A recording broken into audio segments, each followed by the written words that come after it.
नमस्कार दोस्तों। आज ये इंटरव्यू सीरीज में हम लोग कंटिन्यू करेंगे एक उस स्टूडेंट के साथ में जिसने अपने आप को प्रूफ किया है एक पीएसयू की जॉब के साथ। तो आज हम मिलने वाले हैं एक ऐसे स्टूडेंट से जो एक लंबे स्ट्रगल के बाद फाइनली अपने ड्रीम जॉब को गेन कर पाया है, और वो स्टूडेंट है अभिजीत गुप्ता, जिसके बारे में ऑलरेडी मैं आप लोगों को कई बार बता चुका हूं मेरे सेशंस में। और यहां तक कि जब हम लोग मॉक इंटरव्यू ले रहे थे, उस मॉक इंटरव्यू में भी वो प्रेजेंट था। एनपीसीआईएल के इंटरव्यू में उसको हमने इनवाइट किया था, बट अनफॉर्चुनेटली एनपीसीआईएल में सिलेक्शन नहीं हो पाया। तो वन बाय वन मैं आप लोगों से सारे पॉइंट डिस्कस करूंगा, और ये मोटिवेशनल सेशन इसीलिए रखा है ताकि आप यहां से कुछ सीख पाएं। और आप में से बहुत सारे स्टूडेंट ऐसे होंगे जो सेम सिचुएशन, सेम कंडीशंस को फॉलो करते हैं, जो सेम टाइम्स आप जब मैच करेंगे तो आपको लगेगा कि यार मेरे साथ भी तो ऐसा ही हो रहा है, हम भी तो सेम कंडीशंस को फॉलो कर रहे हैं, हमारे साथ भी कुछ ऐसा ही घट रहा है। लेकिन जब तक आप हार नहीं मानेंगे तब तक आपको हराने वाला नहीं है, तो लड़ते रहना इंपॉर्टेंट है। तो चलिए मैं इनवाइट करता हूं अभिजीत गुप्ता को। Welcome Abhijeet. Thank you sir. Abhijeet Gupta, ठीक है। चलिए मैं एक बेसिक इंट्रोडक्शन दे देता हूं सबसे पहले अभिजीत का, कि अभिजीत लखनऊ से बिलोंग करते हैं, उत्तर प्रदेश से, और इनकी स्कूलिंग 12 तक लखनऊ में हुई। इसके बाद 12 के जस्ट बाद इन्होंने बीटेक स्टार्ट किया था कानपुर यूनिवर्सिटी यूआईईटी से, और इनका जो बैच था 2014 से 18 इन्होंने अपना बीटेक कंप्लीट किया। देन बीटेक के टाइम पे मतलब 4 साल में, है ना, इन्होंने जो भी केमिकल इंजीनियरिंग सीखी, अभी इन्हीं से सारी चीज़ें डिस्कस करेंगे। इसके बाद फिर इन्होंने 1 साल का ब्रेक लिया, गैप लिया, और उस गैप में प्रिपरेशन की। फाइनली 2019 में इनका एक स्कोर आया और वो था 507। 1 साल की प्रिपरेशन में अच्छी रैंक थी ये, 1 साल की प्रिपरेशन के बेसिस पे। और फिर वहाँ से इनको आईआईटी दिल्ली मिला। आईआईटी दिल्ली में 19 से 21 एमटेक कंप्लीट किया। उस एमटेक के टाइम पे डीआरडीओ में प्रोजेक्ट करने का मौका मिला। एक अच्छा एक्सपीरियंस मिला वहाँ पर, क्योंकि डीआरडीओ जैसे इंस्टीट्यूट, डीआरडीओ जैसे प्लेस पर जाना, वहाँ पर आपको एक प्रोजेक्ट करने को मिलना, ये एक बहुत अच्छा एक्सपीरियंस होता है। देन उसके बाद एमटेक कंप्लीट हुआ, लेकिन कोविड का टाइम चल रहा था, प्लेसमेंट नहीं हुआ। और इनको हमेशा से यही लगता था कि सर कुछ ना कुछ ऐसा मेरे साथ कांड हो जाता है ना। जब सर हमारी बारी होती है तो कोई ना कोई ऐसी कंडीशंस आ जाती हैं जिसकी वजह से हम अपने कैरियर में ग्रो करने से, पीक पर पहुंचने से मिस कर देते हैं। और फाइनली आईआईटी दिल्ली से एमटेक करने के बाद कई बार इंटरव्यू फेस किए, बट किसी ना किसी ऐसी सिचुएशन की वजह से इनका फाइनल सिलेक्शन हर जगह रुक गया। लेकिन फाइनली फिर 2022 में ये आईटी सेक्टर की तरफ मूव करना चाहते थे। इन्होंने डिसाइड किया कि मैं अब सर सॉफ्टवेयर सीखूंगा, कुछ लैंग्वेजेज के कोर्स करूंगा, और वहां से अब सर अब उस फील्ड में जाएंगे, क्योंकि केमिकल इंजीनियरिंग में तो हमें आस नहीं है। तो फिर वहां पर मेरा काफ़ी डिस्कशन भी हुआ अभिजीत से, और फाइनली 2022 का गेट अपीयर किया। और हालांकि आईआईटी दिल्ली से है बंदा, है ना, उसने ऑलरेडी एक बार अपने आप को प्रूव कर दिया है, गेट निकाला हुआ है। तो कॉन्सेप्चुअल स्ट्रांग तो था, बट उसको थोड़ा सा और अपने कॉन्सेप्ट को शार्प करने की नीड थी। तो 2022 में इन्होंने फिर वही 3 से 4 महीने प्रिपरेशन की, और फिर एक बेहतरीन रैंक के साथ प्रेजेंट हुए। अब अपनी रैंक और आगे की जर्नी वही बताएंगे। तो अभिजीत, कांग्रेचुलेशन, अब आप आईओसीएल में सेलेक्ट हो चुके हैं। तो अब आपको अभिजीत नहीं, ऑफिसर अभिजीत गुप्ता बोला जाए। अरे first of all thank you sir. और मतलब मैं आपसे मतलब काफी साल पहले मिला था 2018 में बीटेक के बाद। तो सिचुएशन ये थी कि 2018 तक मतलब मैं इतना सीरियस कैंडिडेट नहीं हुआ करता था। मतलब मेरा यह था कि मतलब कॉलेज में मुझे लगा था कि कोई सॉफ्टवेयर कंपनी आएगी या कुछ भी कंपनी आएगी तो मैं प्लेसमेंट टेक करके धीमे से निकल लूंगा साइड से, और गेट वेट जो भी है वो साइड से प्रिपरेशन करके देखता रहूंगा। वो एक रीजन है कि 18 में मैंने कुछ खास पढ़ा नहीं था, वही जैसे वन नाइट पहले इंसान पढ़ता है, मैंने भी पढ़ा, बीटेक क्रॉस किया 74% के साथ, और फिर गेट में 25 नंबर है, नॉट क्वालिफाइड रहा 18 में। तो फिर उसके बाद क्या हुआ कि जब मैंने बाकी लोगों को देखा और मैंने कई जगह अप्लाई करने की कोशिश करी, तो मैंने ये पाया कि इवन 25,000 की जॉब पाना भी टफ था काफ़ी, और जो जॉब भी थी वो बहुत ही हेक्टिक और अजीब सी थी। तो तो फिर कॉलेज का प्लेसमेंट वगैरह क्या था उस टाइम पे? कुछ खास नहीं था, कोई मतलब नहीं था। मतलब तो आपके साथ वाले जितने भी बंदे जॉब पाए थे तो वो पर्सनल सोर्सेस से ही? पर्सनल सोर्सेस थे, या फिर कुछ लोगों ने ऐसे किया था कि जैसे पीएसआईटी ने ओपन टू ऑल कर दिया या कुछ कर दिया तो किसी और कॉलेज में बैठ गए, या फिर कुछ लोग जैसे गवर्नमेंट जॉब के सेक्टर निकल गए, बैंकिंग, एसएससी, इन सब में। तो मेरा उधर बिल्कुल भी इंटरेस्ट नहीं था। तो आपके साथ वालों ने, मैक्सिमम लोगों ने कोर छोड़ दिया केमिकल? हाँ, केमिकल कोर काफी लोगों ने छोड़ा उस समय, मतलब सीजन भी ऐसे ही चल रहा था कि लोग मतलब जिनको बहुत ज्यादा इंटरेस्ट था वही केमिकल कोर में रुक रहे थे। तो बीटेक कंप्लीट होने के बाद आपके घर वालों का प्रेशर और रिलेटिव्स का प्रेशर, क्योंकि सबकी निगाहें होंगी, लड़का इंजीनियर बन गया है तो अब इसका पैकेज हाई फाई होगा, ये कहीं जॉब करेगा, तो उसको कैसे मैनेज किया फिर? मतलब ये था कि रिलेटिव्स का जो भी था ये मुझे नहीं आइडिया था, लेकिन घर वालों को कोई प्रेशर नहीं था फिलहाल। मतलब घर वालों को ये था कि पेशेंस से अपना तैयारी करो, जितना जब तक तुमसे हो सकता है, जब तक तुम्हारा मन लगे तुम तैयारी करो। और क्योंकि मतलब करीब 20 से 21 साल के बीच में मेरा बीटेक कंप्लीट हो गया था, तो मेरे पास एज थी। तो फिर मैंने ये डिसाइड किया कि मैं मतलब कोचिंग करता हूँ गेट की। तो जब मैंने गेट की केमिकल की कोचिंग के बारे में पता करना स्टार्ट किया, तो जैसे दिल्ली दिल्ली की कोचिंग के बारे में मुझे पता चला, तब मुझे जब बहुत ज़्यादा आइडिया नहीं था कि कौन सी कोचिंग अच्छी क्या वो है। तो दिल्ली में क्या था कि बहुत महंगी फीस थी कोचिंग्स की, प्लस लिविंग कॉस्ट भी बहुत ज़्यादा था, और हमारी फाइनेंशियल कंडीशंस उतनी अच्छी नहीं हुआ करती थी। तो मतलब फिर मुझे पता चला कहीं से कि कानपुर में भी एक नई कोचिंग खुली है। तो फिर मैं अपने एक दो सीनियर्स के थ्रू मिला, शैलेंद्र सर से। तो फिर शैलेंद्र सर से जब मिला तो पहले तो ये होता है कि मतलब हम लोग टेस्ट करना चाहते हैं कि सामने वाले बंदे को क्या आता है कि नहीं आता है। तो हमने ऐसे 2-3 हफ्ते में तो घूम घूम के केवल वो ट्रायल क्लासेस ही ली। और उसके बाद फिर मैंने शैलेंद्र सर से बात करी, और सर ने भी काफ़ी सपोर्ट किया, और मतलब मैंने उनको अपनी कंडीशंस बताई थी। तो मतलब मैंने काफ़ी सस्ते में ज्वाइन किया था। अमाउंट बताऊंगा तो आप लोग नाराज हो जाएंगे तो नहीं नहीं, ये तब की बात थी 2018 की, तो अब अमाउंट भी नहीं बताना है। अमाउंट नहीं बताऊंगा। और मतलब सर ने काफ़ी सपोर्ट किया था। तो जब मैं आया था तब मेरा केमिकल इंजीनियरिंग का नॉलेज बिल्कुल जीरो था, क्योंकि अगर नॉलेज होता तो मैं नॉट क्वालिफाइड तो नहीं होता बीटेक गेट में।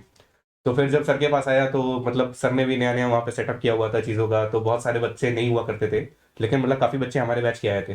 तो फिर वहाँ पे सर से पढ़ना स्टार्ट किया। फिर धीमे धीमे शुरुआत में तो हमारा मतलब पहला एम ये रहता था, क्योंकि हम 18 में ताज़ा ताज़ा नॉट क्वालिफाइड थे, तो हमारा ये रहता था कि पहले तो किसी तरह से 35 नंबर तक पहुँचना है, कट ऑफ निकले, बिल्कुल।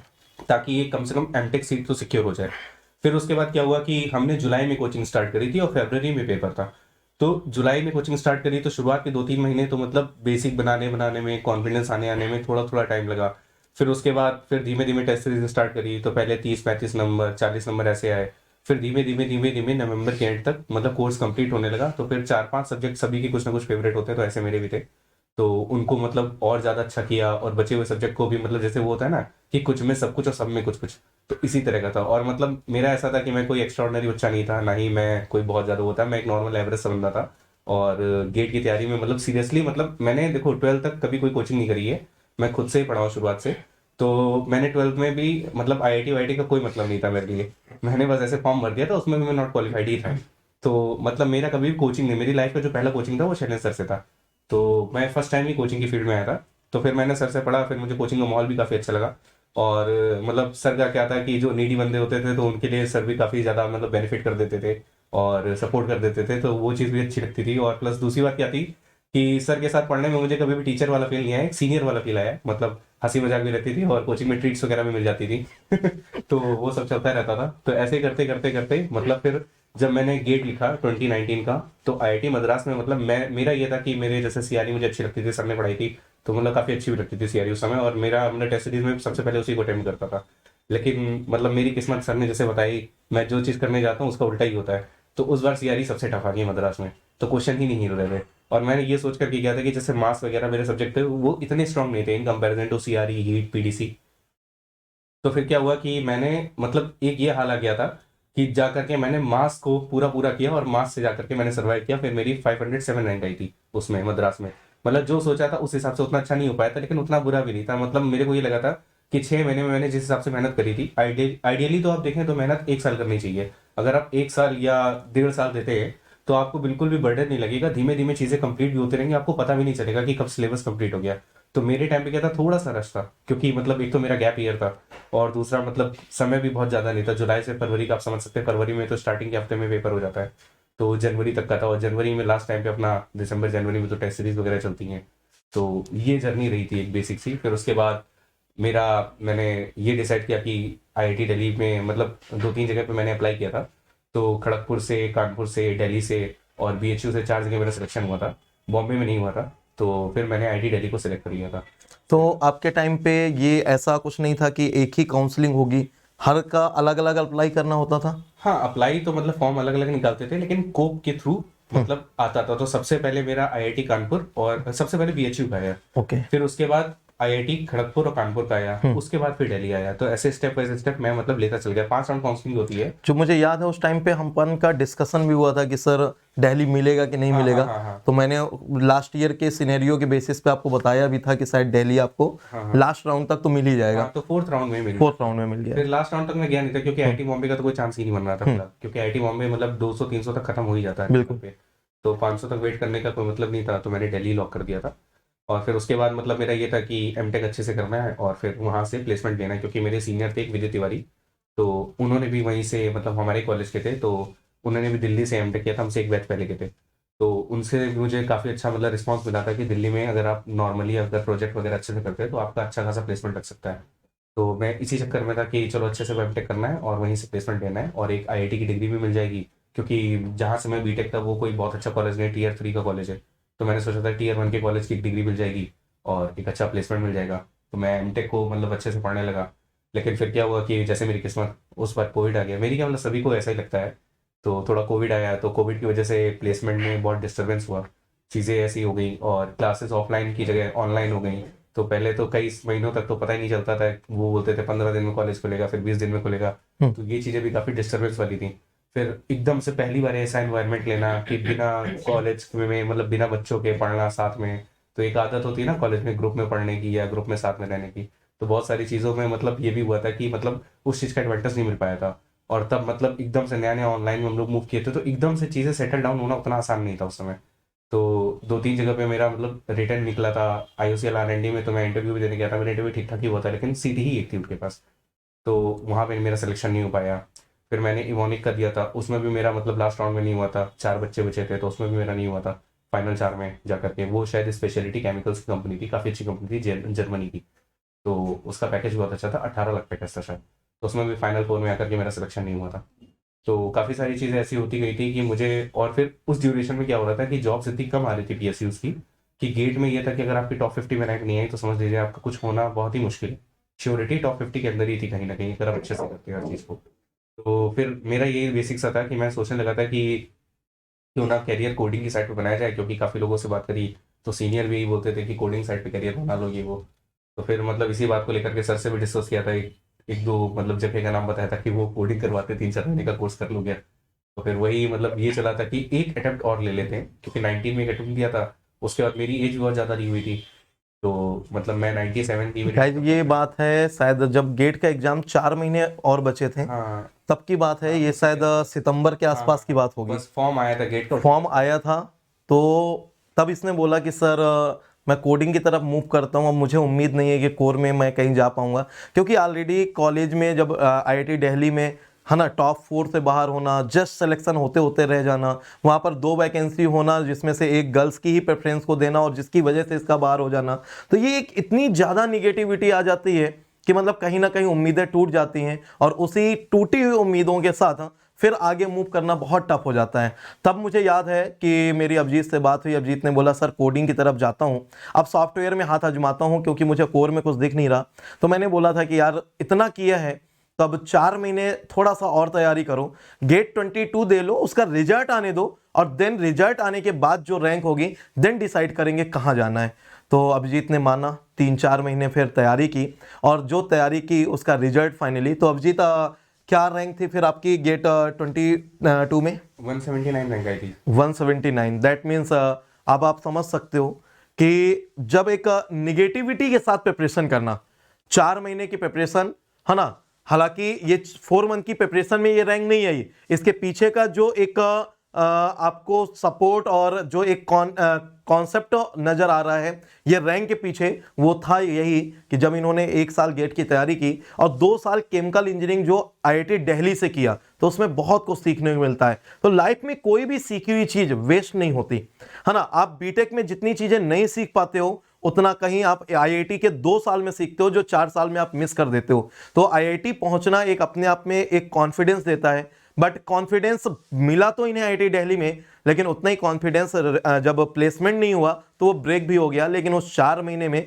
मतलब ये गजब था कि 4 महीने में खुद से एक प्रिपरेशन करना और फिर 179 रैंक लाना, ये ऑसम था। फिर उसके बाद भी अभी जो एक निगेटिविटी बोल दें या इनकी किस्मत बोल दें, लक बोल दें, जो भी बोले, है ना, ये अब आप उसका क्या नाम देते हैं ये आप डिसाइड करिएगा। उसके बाद बीएआरसी का एग्जाम दिया और 2 नंबर से रह गए।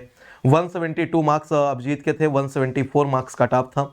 एनपीसीआईएल का सिलेक्शन हुआ, मतलब इंटरव्यू के लिए सेलेक्ट हुए और इंटरव्यू देने गए तो इंटरव्यू ही अलग लेवल का था। केमिकल इंजीनियरिंग से कुछ क्वेश्चन पूछे गए, बट ज़्यादातर क्वेश्चन आपके इन्वायरमेंट से थे, एयर पोल्यूशन के थे, जिस वजह से फिर एनपीसीआईएल में नहीं हुआ। ये रैंक लाने के बाद भी फिर लास्ट कुछ होप्स और बाकी थी, इनके मन में फिर भी निगेटिविटी थी, सर अब और कुछ ट्राई करते हैं। तो अभी ओएनजीसी, आईओसीएल, ये 2 मेजर इंटरव्यू बाकी थे। तो फिर आईओसीएल का जिस दिन शॉर्टलिस्ट हुआ उस दिन मेरे पास मैसेज आया, कॉल आया, सर अब आगे कैसे मूव करना है। तो चलो अच्छा लगा, बट फाइनली आज आईओसीएल में सेलेक्टेड है, ऑफिसर की पोस्ट है। तो अब इस बीच की जर्नी का डिस्कस करते हैं कि इस बीच में क्या प्रिपरेशन होगा, माइंडसेट क्या होगा, कैसे तैयारी की होगी, इंटरव्यू कैसे फेस किया होगा। जब आप कई बार बार बार सक्सेस होने से रह जाते हैं ना, तब हमारा माइंडसेट कुछ अलग हो जाता है। तो चलो उस बारे में डिस्कस करते हैं। तो अभिजीत, जब आपका आईओसीएल में कॉल लेटर आया, वो तो कंफर्म था कि आपको कॉल आएगी, और वो तब और ज्यादा कंफर्म हो गया जब हम लोगों को इंटरनली ये पता चल गया था कि सीट बहुत आएंगी। आइडिया था 200 के आसपास आएंगी, ये नहीं था कि 348 आएंगी, लेकिन ये तो कंफर्म था कि आपका कॉल होगा। तो जब आपका कॉल मतलब इंटरव्यू कॉल आ गया, उसके बाद से इंटरव्यू तक का जो ड्यूरेशन था 1 से 1.5 महीने का, उसको कैसे फेस किया, कैसे प्रिपेयर किया, क्या उस समय आपका माइंडसेट था, एक बार वो शेयर करिए। बेसिकली तो मैं मतलब यही कहूँगा कि ऐसा नहीं था कि आईओसीएल के इंटरव्यू के पहले मैंने जस्ट प्रिपरेशन स्टार्ट करी। मेन प्रिपरेशन तब स्टार्ट करी थी जब एनपीसीआईएल का इंटरव्यू आया था, क्योंकि एनपीसीआईएल और बार का एक जो इंटरव्यू का लेवल होता है वो ये होता है कि अगर आपने इसके लिए प्रिपेयर कर लिया तो बाकी सारे इंटरव्यूज में हल्का फुल्का एचआर और प्रिपेयर कर लो, कोर आपकी वहीं से तैयार हो जाती है। तो एनपीसीआईएल मैंने अपने बेसिक 4 सब्जेक्ट्स बहुत अच्छे से पढ़े थे, काफी अच्छे से पढ़े थे। तो मेन प्रिपरेशन मेरी वही हुई थी एनपीसीआईएल के पहले वाली। लेकिन फिर क्या हुआ कि काफी लंबा गैप आ गया और एनपीसीआईएल में हुआ भी नहीं, तो कहीं ना कहीं मतलब पढ़ा तो हुआ ही था चीज़ों को। तो बेसिक यही था कि मतलब आईओसीएल में उतना डेप्थ में जाते ही नहीं है। आईओसीएल में आपका समर ट्रेनिंग, बीटेक प्रोजेक्ट, और मेरे केस में मेरे पास एमटेक था तो और डीआरडीओ से किया था, तो मैंने मेंशन कर रखा था। मैंने सोचा था क्योंकि मैंने काफ़ी अच्छे से काम किया था, मैं लास्ट सेमेस्टर डीआरडीओ कानपुर में ही था, तो मेरा ये था कि अगर उससे क्वेश्चन पूछते हैं तो मेरे लिए बोनस ही रहेगा। तो मेरा मतलब मेन बेसिक ये था कि आईओसीएल में बहुत ज़्यादा डीप में नहीं जाते हैं, आपको एक बेसिक सी नॉलेज होनी चाहिए पंप के बारे में, कंप्रेसर्स के बारे में, जो भी मतलब आपकी बेसिक चीज़ें हैं केवल उनके बारे में, बहुत इन डेप्थ नहीं जाते जितना एनपीसीआईएल या बात में जा सकते हैं। तो एक ये था कि, और थोड़ा सा एक ये रिलैक्स भी था कि जब मुझे पता चला वैकेंसीज अच्छी खासी है, तो मेरा एक ये था कि बस पैनिक नहीं करना है। अगर मैं एवरेज भी दूंगा इंटरव्यू तो भी मेरे चांसेस बहुत अच्छे हैं। जैसा मतलब सर से बात करी थी तो फिर सर ने भी यही बोला था कि ऑन एन एवरेज भी अगर देते हो तो भी बहुत अच्छे चांसेस हैं। तो मेरा यही था कि बस काम रहना है, बहुत ज़्यादा कुछ सोचने की जरूरत नहीं है, बिल्कुल बेसिक से रहते हैं और जितना हो सकता है उतनी तरह से। और थोड़ी देर के लिए मैंने मतलब वो जो अपना वो था ना कि किस्मत पनौती, ये सब मैंने साइड कर दिया था कि एक बार और देख लेते, वो तो है ही है उसका क्या है। तो फिर उसके बाद जब इंटरव्यू देने गया तो इंटरव्यू मेरा करीब 22 से 25 मिनट चला था। तो ये हुआ था कि ये कह सकते हैं कि जब आपका लक साथ होता है तो क्वेश्चन सारे वही आते जो आपको पहले से आते होते हैं, मतलब कुछ भी ऊट पटांग क्वेश्चन नहीं आए। ऐसा नहीं हुआ कि कुछ उन्होंने इमेजिनेटिव क्वेश्चन पूछ लिया या कुछ ऐसा हाइपोथेटिकल चीज, ऐसा कुछ भी नहीं था। बेसिक्स उन्होंने क्वेश्चन पूछे, फिर वो समर ट्रेनिंग में गए और समर ट्रेनिंग में काफी लंबा डिस्कशन चला, अबाउट आईओसीएल पूछा, तो काफी सारी चीजें मैं आईओसीएल के बारे में पढ़ के गया ही था। और फिर क्या होता है, सबसे अच्छा तरीका तो ये होता है कि वहाँ पे एक सर थे हमारे जो आईओसीएल में, जब हम सुबह सुबह पहुंचे थे वहां पर, तो उन्होंने एक आईओसीएल का इंट्रोडक्शन दिया था, एक प्रेजेंटेशन दी थी। तो उस प्रेजेंटेशन में वो सर भी इतने कोऑपरेटिव थे कि वो खुद ही बताते जा रहे थे कि ये पॉइंट नोट कर लो, ये पूछा जा सकता है। मतलब वो आपको एक तरह से एक्सप्लेन कर रहे थे आईओसीएल के बारे में। अगर किसी ने नहीं भी पढ़ा होता आईओसीएल के बारे में तो वहां पे जाकर के आपको काफी सारी इन्फॉर्मेशन मिल जाती। लेकिन ये मत सोचिएगा कि हम पढ़ के ही नहीं जाएंगे, सीधे वही प्रेजेंटेशन में पढ़ के बोल देंगे, तो वो और कॉन्फिडेंस वाली बात हो जाएगी। हो सकता है कि उस बार कोई और सर एक्सप्लेन कर रहे हो और वो मतलब इतना ना बोले आपको कि ये पॉइंट नोट कर लो, पूछा जा सकता है। जैसे हमारे केस में तो सर ने मतलब बोला था कि ये पॉइंट पूछ सकते हैं, अगर आपसे ऐसा पूछे तो आप ये प्रोजेक्ट्स बता सकते हैं, ये बहुत अच्छा प्रोजेक्ट चल रहा है, ये फ्यूचर से रिगार्डिंग है। तो मतलब बहुत सारी चीजें उन्होंने बताई थी। तो वो ये था कि ओके, हम पहले से भी आईओसीएल के बारे में पढ़ के गए थे, तो वो चीजें मतलब और एक तरह से होता है ना आइसिंग ऑन द केक, तो उस तरह से हो गया था। और बाकी सर से तो कांटेक्ट में थे ही, तो सर के साथ मॉक इंटरव्यू में भी प्रैक्टिस करी थी, और जो भी चीज़ें मतलब नेगेटिव पॉइंट्स थे या जो भी मतलब मेरी चीज़ें थी वो मतलब सर से डिस्कस करता था, तो मतलब काफ़ी सारी चीज़ों में तो हेल्प मिली।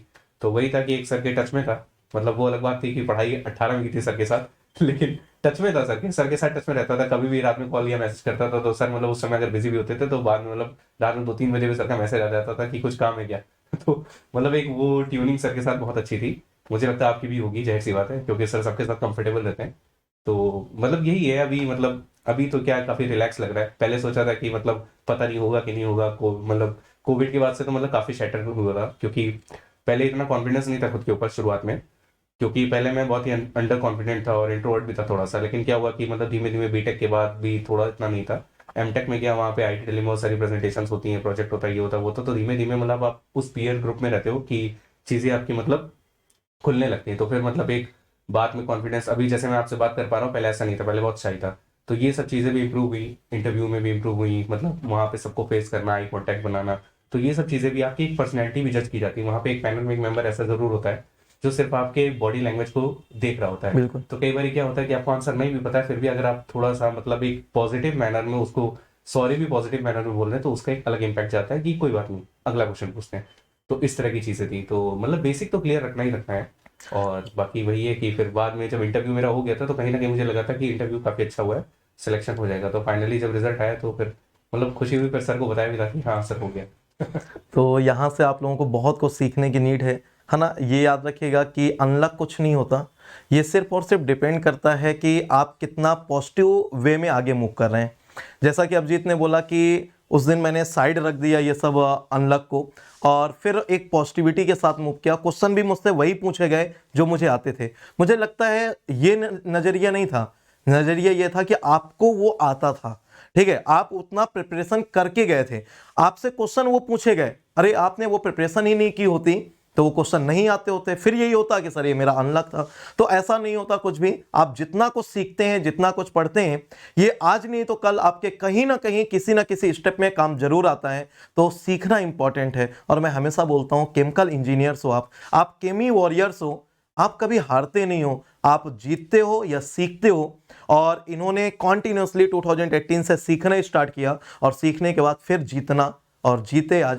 तो ये लाइफ का एक पार्ट होता है ना। जब तक आप निगेटिव रहेंगे, इंपॉर्टेंट यही है कि जब तक आप निगेटिव रहेंगे तब तक आपके साथ में कुछ अच्छा भी होगा ना, तो हमारा नजरिया ही एक निगेटिविटी के साथ देखने का होता है। शायद जब सिलेक्शन नहीं हुए थे, हमने क्या माना कि हमारा सर सिलेक्शन नहीं हुआ, ये मेरी पनौती थी, या सर कुछ अनलक था, शायद ये पैकेज आपको मिलना था इसलिए वहां पर सिलेक्शन नहीं हुआ था। 2 साल 1 साल जो भी आपने प्रॉब्लम फेस की, शायद कुछ अच्छे स्टेप्स आपको मिलने थे, आपको आईओसीएल में ऑफिसर का रैंक मिलना था इसलिए सिलेक्शन नहीं हुआ। तो ये एक पॉजिटिविटी के टर्म में आप देखिए, है ना। इसको ये मत देखिए कि ये हमारी लाइफ का फेलियर है। हो सकता है उस फेलियर से आपको कुछ सीखने को मिल रहा हो, और जब आप सक्सेस हो तो कहीं उस हाईएस्ट पैकेज पे पहुंचे, कैरियर के पीक पर पहुंचे, जो आपके सारी निगेटिविटी को दूर कर दें। तो इसलिए सबसे इंपॉर्टेंट कुछ चीजें आप सीख लीजिए कि पहली चीज, कभी भी आपको हार नहीं माननी, लड़ते रहना है। दूसरी चीज, अगर एक डायरेक्शन में आगे मूव की हो तो बीच रास्ते से छोड़ के अगली डायरेक्शन नहीं पकड़ लेना, अपना फील्ड, अपना ब्रांच या कुछ भी वो चेंज नहीं कर देना।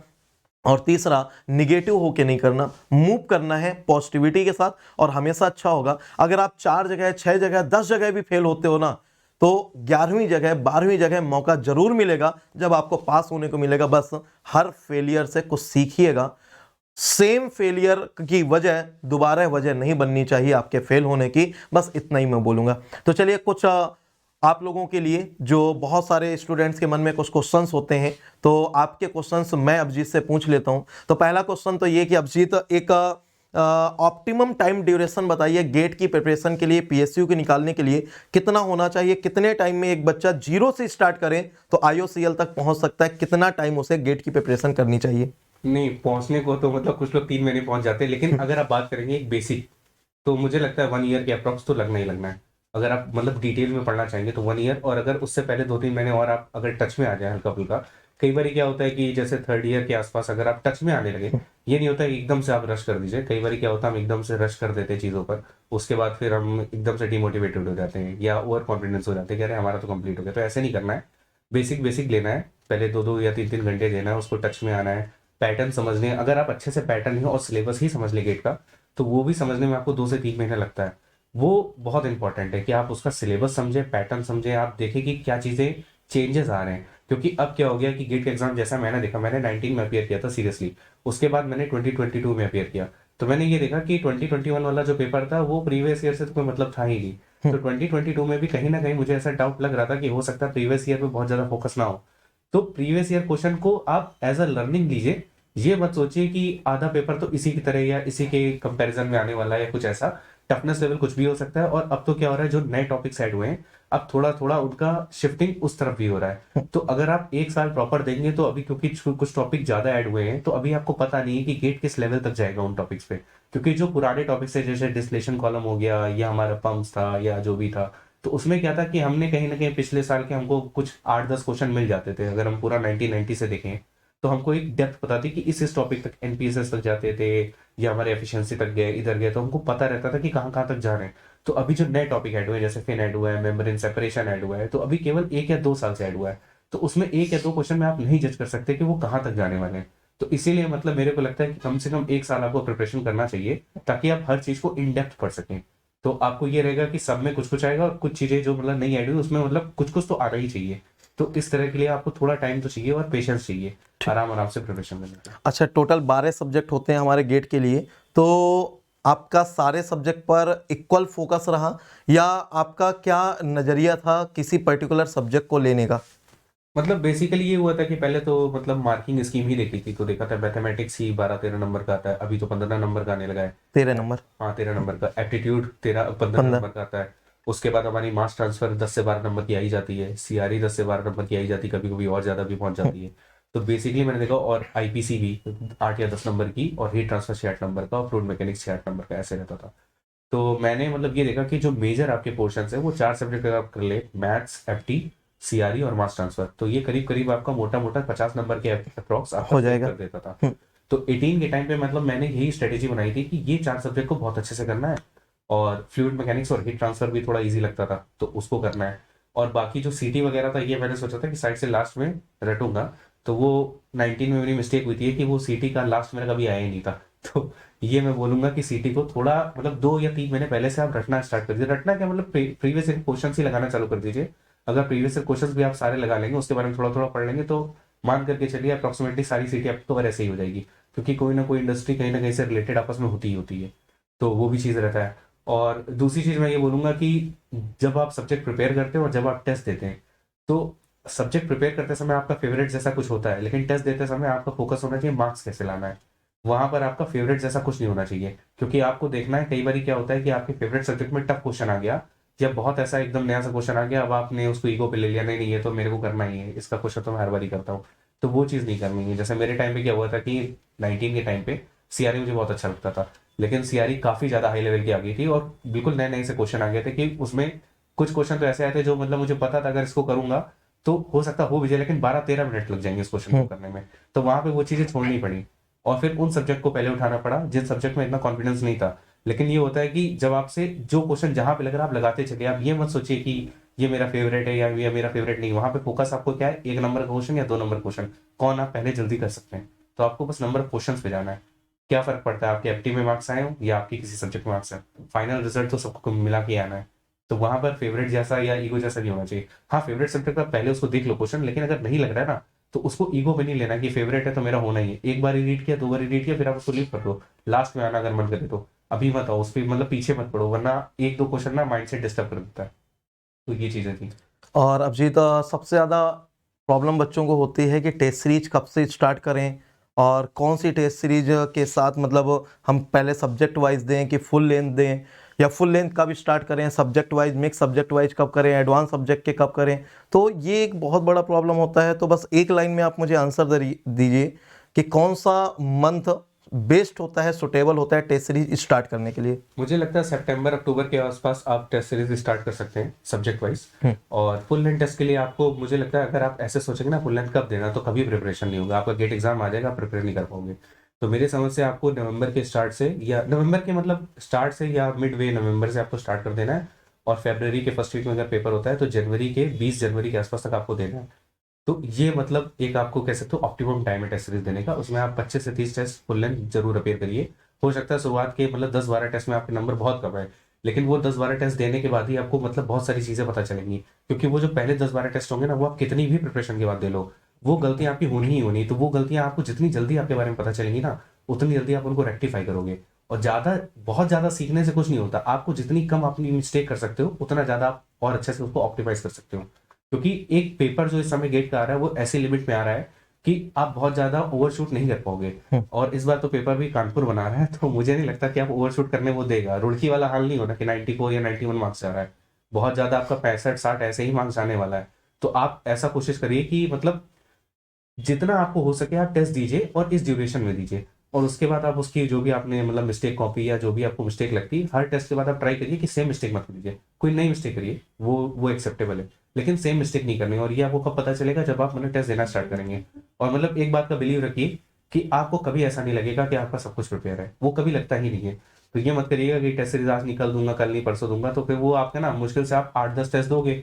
तो शुरुआत के 8-10 टेस्ट आप कितनी भी प्रिपरेशन के बाद दो, वो बेसिक जो एरर मिस्टेक होती है ना, बी देख के सी मार दिया, या माउस डबल बार क्लिक हो गया 2.2 की जगह 22.2 लिख दिया, तो इस तरह की चीजों को रेक्टिफाई करने के लिए भी बहुत टाइम चाहिए। और ये मतलब टाइम ऐसा नहीं है कि आप रफली बैठ करके रफ कॉपी में प्रैक्टिस कर रहे हैं तो आपने माउस से क्लिक कर लिया तो हो गया।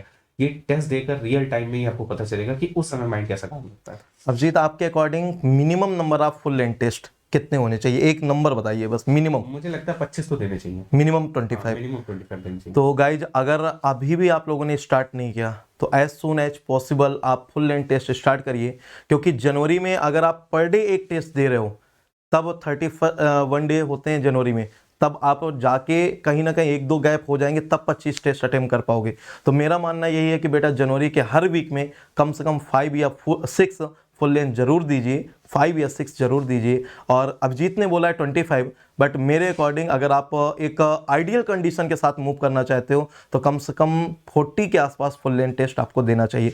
बट अभी इस बार के बच्चों के लिए नहीं बोल रहा हूँ, ये नेक्स्ट ईयर के बच्चों के लिए जो बेटा नवंबर एंड में या दिसंबर में फुल लेंथ टेस्ट देना स्टार्ट कर देते हैं, वही 40 कर पाएंगे। अभी तो आप 40 कर भी नहीं पाओगे, बट अभी भी चांसेज हैं कि आप 25 प्लस करके जा पाओ। तो इतना आप करके जाइए। और जिसने भी अभी तक स्टार्ट नहीं किया तो subject wise, advance subject wise, mix subject wise, ये सब दिसंबर में फिनिश करो। और मेरी एक एडवाइस है कि दिसंबर में कम से कम 2-3 फुल लेंथ टेस्ट देकर ही जनवरी में जंप करना। और जब जनवरी में आप पहुंचो तो एकदम फ्रेशर की तरह नहीं, आप 2-4 टेस्ट दे चुके होगे फुल लेंथ के, तो आप एक एक्सपीरियंस माइंड की तरह स्टार्ट करोगे तो जनवरी आपका बहुत अच्छा होगा। और जनवरी सिर्फ और सिर्फ लर्निंग मंथ होता है, जनवरी रेक्टिफिकेशन का मंथ होता है। जितनी आप अपने प्रिपरेशन को, अपने मार्क्स को रेक्टिफाई कर पाओ, जितनी एरर को रेक्टिफाई कर पाओ, है ना, ऑप्टिमम कर पाओ, ठीक है, आपकी मिस्टेक्स को आप जितना रेक्टिफाई कर पाओ उतना ही आप पीक पर जा सकते हो, मार्क्स के गेट एग्जाम की रैंक पे, आपके गेट स्कोर पे, और उतना ही चांस होगा आपके कैरियर पे पीक पे जाने का। तो ये कुछ डिस्कशन था अभिजीत के साथ में, जो कि मैं चाहता था कि अभिजीत अपना पर्सनल एक्सपीरियंस आपके साथ शेयर करें, और जिससे कि आप लोगों को भी एक मोटिवेशन मिले, आपको भी आगे मूव करने का मौका मिले, और आपके नाम के आगे भी ऐसे ही एक ऑफिसर की पोस्ट लगे। तो बस यही हमारे टीचर्स के लिए गुरु दक्षिणा होती है। और जो मेरी अभिजीत से हमेशा शिकायत रहती थी कि यार कुछ करो कुछ करो, क्योंकि ये वो अभिजीत है जो 2018 से पहले सिर्फ और सिर्फ हंसी मजाक और सिंसियर ना होना, वो चीज़ें होती थी। तो एक लास्ट क्वेश्चन अभिजीत से पूछते हैं। अभिजीत, ये सिंसियरनेस कब आई आपकी लाइफ में, है ना? जब आप मुझसे मिले थे उस टाइम पे तो मुझे आज भी याद है, अपने सारे फ्रेंड्स के साथ मस्ती करना, घूमना, मजाक उड़ाना, है ना, किसी के भी मज़े ले लेना, यहाँ तक कि कई टीचर्स के भी आपने मज़े लिए, ठीक है। और फिर इसके बाद अभी कुछ लास्ट कुछ टाइम में आपके अंदर एक वो सीरियसनेस देखी, तो ये वो कौन सा टर्निंग पॉइंट था जहां पर आपका एकदम ये कैरियर का में, या मैं बोलूं लाइफ में, एकदम से इतना सीरियसनेस आ गया? मतलब मेजर यही था कि जब 18 में गेट से निकला था, तो फाइनल ईयर में होता है ना कि नया नया जोश होता है कि यार ठीक है देख लेंगे जो होगा। तो चीज़ें ये होती कि जब पता चला कि मार्केट में बहुत कंपटीशन है, मतलब इतनी आसानी से आपको कुछ भी नहीं मिलने वाला। और फिर एक ये था कि मतलब एक फैमिली की भी एक वो होती है एक्सपेक्टेशंस आपसे। तो अभी हम तो मतलब लास्ट नाइट पढ़ के एग्जाम दे देते थे और ऐसे गेट दिया, नॉट क्वालिफाइड हुआ। लेकिन फिर जब कुछ सीनियर्स को देखा और कुछ अपने बैच के लोगों को देखा कि अरे उनको तो किसी का आईआईटी में सिलेक्शन हो गया, कोई पीएसयू के इंटरव्यूज देने जा रहा है, तो एक वो अंदर से आया कि मतलब हमारे साथ के बच्चे अगर सेटल हो रहे हैं तो हमें भी कहीं ना कहीं एक पुश चाहिए। तो फिर वही मतलब कहीं ना कहीं से धीमे धीमे एक मोटिवेशन आने लगा। शुरुआत में तो इतना कॉन्फिडेंस भी नहीं था मेरे को स्टार्टिंग के टाइम पे कि कट ऑफ नहीं निकलेगा कि नहीं। जब मैं बेसिक पे आया था, मतलब मैं ये नहीं कहूँगा कि अभी मैं IOCL ऑफिसर बन गया हूँ तो मैं ये बोलूँगा अरे नहीं मेरा सिर्फ किस्मत की वजह से रुक रहा था, मुझे सब आता था, ऐसा कुछ नहीं है। शुरुआत में जीरो से ही स्टार्ट किया था मैंने भी शैलेंद्र सर के साथ।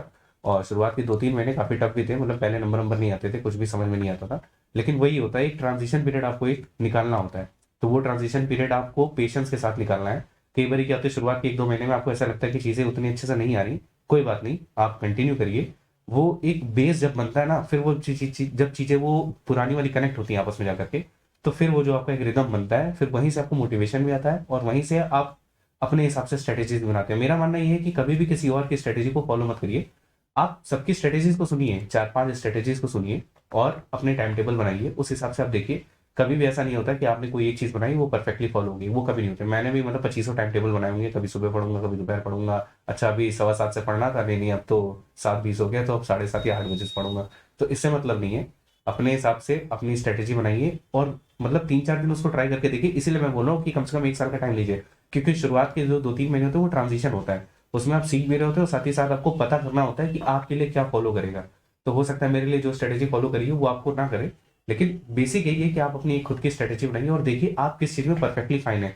और वो तभी हो पाएगा जब एक अर्ली स्टार्ट आप लोगे, तब आपको पता चलेगा कि आपको ये चीज़ें सूट करें, वो खुद ही समझ में आने लगता है। तो इस तरह से फॉलो करो। और जैसे कि आप कॉन्टिन्यूसली मेरे और सुमित सर के सपोर्ट में रहे हो, है ना, आप हमेशा कभी भी प्रॉब्लम हुआ डिस्कशन करना, तो एक ये कितना मोरल सपोर्ट मिलता है जब आप डायरेक्ट किसी फैकल्टी के कांटेक्ट में हो, तो उसका क्या बेनिफिट मिलता है, और स्टूडेंट अगर इसको फॉलो करें तो इनको क्या बेनिफिट मिल सकता है। मतलब मैं तो ये बोलूंगा कि जैसे कई बार क्या होता है, हम अपने फ्रेंड सर्कल में सजेशंस लेते हैं, तो फ्रेंड सर्कल में क्या होता है वो भी आपके साथ ही हैं। हो सकता है 2-4 चीज़ें उन्होंने ज़्यादा देख रखी हो, ऐसा नहीं होगा कि उन्होंने सब कुछ देख रखा है, लेकिन जो फैकल्टीज होते हैं वो 8-8 10-10 साल के 15-15 साल के एक्सपीरियंस के बाद आ रहे हैं। तो उन्होंने आपके जैसे मतलब हज़ारों बच्चों को देखा होगा। तो वो जब किसी चीज़ को अगर बताएंगे, जैसे आप ही अभी किसी 12th क्लास के बच्चे को बताओगे बोर्ड्स के बारे में, तो मुझे लगता है आप काफ़ी कुछ बता ले जाओगे। जबकि बोर्ड्स वाला जो उसका सीनियर होगा या इमीडिएट कोई उसके साथ पढ़ा होगा वो उतना नहीं बता पाएगा। तो कई बार ये होता था कि हमें भी लगता था कि अगर हमारे सर ऐसा कह रहे हैं कि नहीं नहीं अभी आप टाइम दे सकते हो, एक अटेम्प्ट और ले सकते हो, अभी भी कुछ बिगड़ा नहीं है, एक बार और ट्राई कर लो। तो वो चीज़ों को मतलब हम सुनते थे, क्योंकि मतलब हमने सर से ही सीखा था शुरुआत से ही। तो हमारा ये रहता था कि मतलब अगर सर कुछ बोलते थे तो कुछ वजह होगी, तो इस हिसाब से हम उसको फॉलो करते थे और मतलब उसका रिजल्ट मिलता है। कई बार ऐसा होता है कि मतलब हमको लगता है अरे सर तो ऐसे बोल दे रहे हैं, इतना आसान थोड़ी ना है। लेकिन मतलब चीज़ें ऐसी होती हैं कि मतलब उस समय नहीं समझ में आती हैं, लेकिन बाद में आप रियलाइज़ करते हो कि उसका आपको मतलब एक इम्पैक्ट मिलता है कहीं ना कहीं आपकी लाइफ में। तो वो वही वाली बात है कि मतलब कहीं ना कहीं मतलब सर तो मतलब आपके भले के लिए बोल रहे हैं, तो आप मतलब फॉलो कर सकते हैं चीज़ों को। और अगर आपको एग्जैक्टली नहीं समझ आ रही तो हल्का फुल्का आप अपने हिसाब से मॉडिफाई भी कर लो, लेकिन उनकी बात जरूर सुनो, तो उसमें आपको जरूर कुछ ना कुछ मतलब पॉजिटिव मिलेगा ही मिलेगा। और आपका जो एक माइंडसेट होता है नेगेटिव वाला, जैसे मेरा तो काफ़ी नेगेटिविटी आ गई थी कोविड के बाद से, क्योंकि प्लेसमेंट नहीं हुआ था और जहाँ भी जा रहा था वहाँ पे कुछ ना कुछ मतलब एक एक दो दो नंबर से चीज़ें रुकी रही थी। तो फिर मतलब फाइनली सर से बात करी तो ये हुआ कि चलो एक अटेम्प्ट और दे लेते हैं और सब कुछ को साइड पे रखते हैं कि निगेटिविटी है वो कुछ नहीं मानते, मान करके चलते हैं कि पहला पेपर है और आराम से देना है।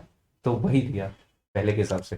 तो मतलब अभी रिजल्ट तो आ ही गया है, तो अब क्या है कि अभी कॉन्फिडेंस वापस आ रहा है धीमे धीमे कि हाँ हाँ ठीक है अभी सब कुछ सही है। वो होता है कभी कभी चीज़ें, तो उसमें से भी मैंने बहुत सारी चीज़ें मतलब इंप्रूव करी। इंटरव्यूज़ में जो गलती हुई किसी में, शायद मतलब मुझे ऐसा लगा कि ये 2 पोर्शन छूट गए थे वो भी कवर कर लो या ऐसा कर लो, तो मतलब वो सब बेसिक बेसिक चीज़ें हैं जो आपको मतलब अगर फेल भी हो रहे किसी इंटरव्यू में तो आप सीखोगे आगे चल करके। और 4-5 इंटरव्यू फेस करना या फेल होना मतलब कोई ऐसी बहुत बड़ा वो ड्रास्टिक बात नहीं है, हर आदमी फर्स्ट बार में सक्सेस नहीं पा पाता है। लेकिन बात ये है कि अगर आप कंटिन्यूएशन में लगे रहोगे, तो मैं ये भी कह रहा हूँ कि बहुत देर भी नहीं लगेगी। आप अगर कंटिन्यूएशन में लगे रहोगे तो लगे रहोगे, जैसे सर ने अभी स्टार्टिंग बोला था ना कि मन के हारे हारे मन के जीते जीत, तो लगे रहो, कंफर्म होगा कंफर्म होगा, मतलब मैं गारंटी बता रहा हूँ, अगर मेरा हो गया सबका होगा। सो गाइज, सिंपल सी बात यही है कि लाइफ में ये अगर हम ग्राफ की बात करें टाइम के साथ में, तो बहुत सारे लोकल मैक्सिमा लोकल मिनिमा आते हैं, लेकिन कभी ना कभी एक ग्लोबल मैक्सिमा या ग्लोबल मिनिमा भी आता है। तो ग्लोबल मिनिमा के टाइम पे आप किसी का ऐसा हाथ थाम के रखिए जो आपको आगे लेकर चल सके, जिसके ऊपर आप बिलीव करते हो उसके साथ, जिससे आपको सीख सकते हो उसके साथ। और अगर जब पीक पर चले जाओ तो ऐसा भी नहीं कि सबका साथ छोड़ दो, उस टाइम पे आप जितने लोगों की हेल्प कर सकते हो तो हेल्प करो। तो अब अभिजीत IOCL में है, तो अभिजीत अगर हमारे जूनियर्स को, स्टूडेंट्स को कभी कुछ आपकी नीड पड़ी तो क्या आप उनके सपोर्ट के लिए अवेलेबल होंगे। अरे बिल्कुल सर, मतलब सर की कांटेक्ट में रहूंगा ही, तो जब भी कुछ ऐसा होगा तो बिल्कुल मतलब जो भी मतलब मेरी तरफ से हो सकेगा मैं पूरा ट्राई करूंगा कि एग्जैक्ट नॉलेज या एग्जैक्ट चीज़ बताने का। ये नहीं कि मतलब आपको हवाई में कुछ भी बता दूं, क्योंकि आप तो यकीन नहीं कर लोगे। तो गाइस, जो मैं सुमित सर और त्यागी सर हमेशा एक टीम के साथ आप लोगों को सारी चीज़ें प्रोवाइड करते रहे हैं। तो एट द एंड कि आपने त्यागी सर से ऑफलाइन पढ़ा है, यस सर। तो ये एक्सपीरियंस आप स्टूडेंट्स के साथ शेयर कर सकते हो कि ऑफलाइन में जो आपने पढ़ा वो एक्सपीरियंस, और अब जब बहुत सारी चीज़ें आप ऑनलाइन देखते हो तो दोनों के बीच डिफरेंस क्या है? ऑफलाइन तो एक अलग ही लेवल था, क्योंकि मतलब तब बिल्कुल बेसिक से हमने स्टार्ट किया था। ऐसा नहीं था कि मतलब जैसे कई टीचर्स ऐसा पढ़ाते हैं कि अगर आपको बेसिक बिल्कुल नहीं आता तो पता चला कि आप कैच ही नहीं कर पा रहे हो क्या बोल रहे हैं। तो जब मैं आया था, मैंने बताया 18 में, मुझे मतलब मेरा बेसिक कुछ भी नहीं था। वो एक मिनट पहले एग्जाम देकर के आदमी भूल भी जाता है कि कौन कौन से सब्जेक्ट पढ़े थे 4 साल में। तो मतलब जब मैं त्यागी सर के पास आया था, तो मतलब जब मैंने थर्मो उनसे पढ़ना स्टार्ट करी थी, त्यागी सर से मैंने थर्मो और हीट ट्रांसफर पढ़ी थी। तो मतलब बेस से चीज़ें पढ़ी थी, और मतलब वो इतनी जल्दी वो आपको बेस से लेवल उठाते हैं कि आपको मतलब सब चीज़ें कनेक्ट करते हुए आपको मतलब एक अलग अलग कॉन्फिडेंस आने लगता है कि आप हाँ ये सब क्वेश्चन कर लोगे, बेसिक बेसिक सी चीज़ है। और त्यागी सर हमेशा एक बात बोलते थे कि कोई एक बुक पकड़ो और पूरी लगाओ, बुक लगाओगे तो सिलेक्शन होगा उस सब्जेक्ट में। तो ये चीज़ मतलब उस समय नहीं समझ आती थी, लेकिन धीमे धीमे जब मैंने रियलाइज़ किया तो ये बात सही है। आप टेस्ट सीरीज लगाओ, सब कुछ लगाओ, लेकिन एक बुक जरूर कंप्लीट करो, कोई भी एक बुक, उसके सारे एग्जाम्पल सारे क्वेश्चन उसको जरूर बुक करो। और वो कोई भी बुक हो सकती है, उससे कोई मतलब नहीं। तो गाइस, जो मूव करना है तो एक कश्ती पे पैर रखिए, तो फिर बिलीव करते हुए मूव करिए। और जो सब्जेक्ट मैं या सुमित सर या त्यागी सर डील कर रहे हैं, अगर आप उसको एक कॉन्टिन्यूटी के साथ मूव करोगे तो डेफिनेटली आप लोगों को फ़ायदा ज़रूर मिलेगा। सो चलिए, कांग्रेचुलेसन अगेन अभिजीत कि आप इस पोजीशन तक पहुँचे। ठीक है, Thank you, और बस आगे ऐसे ही आगे बढ़ते जाना है, मूव करते जाना है, और फ्यूचर में उस पीक को पाना है जो कभी आपने सोचा हो या आपके मन को कभी टच करता हो। सो थैंक यू बेटा इस सेशन में आपके प्रेजेंस के लिए। और बस हर एक सेशन से आपको कुछ सीखना है, सीख कर आगे बढ़ना है। Thank you, love you all, take care and Jai Hind.